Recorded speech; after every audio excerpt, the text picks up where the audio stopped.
At the China-Africa Summit, Africa and China advocated for reforms in global financial institutions to better represent Africa's priorities. African leaders opposed the global carbon border adjustment mechanism, calling it coercive and unfair for Africa's sustainable development.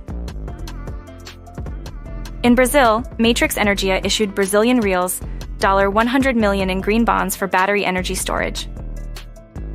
In the Dominican Republic, Zero Carbon & Co. and Prisma announced a partnership to boost financing for green tech.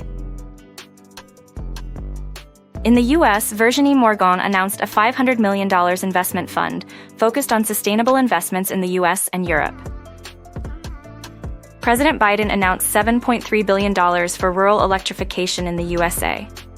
In Asia, Hong Kong leads in green bond sales, funding $3.9 billion of green infrastructure projects. India's Observer Research Foundation released a roadmap for boosting India's green and climate bonds. In Japan, Nippon Prologis REIT issued 3 billion yen in green bonds for ESG projects. In Europe, Germany's energy giant E.ON issued 1.25 billion in green bonds.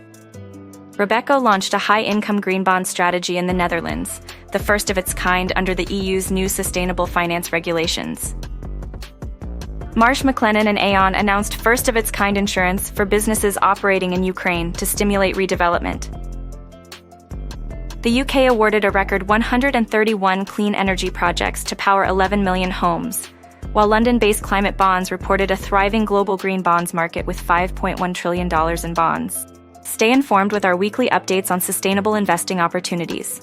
Subscribe to our newsletter for the latest insights and developments in the world of sustainable finance. Don't miss out on the chance to make impactful investments.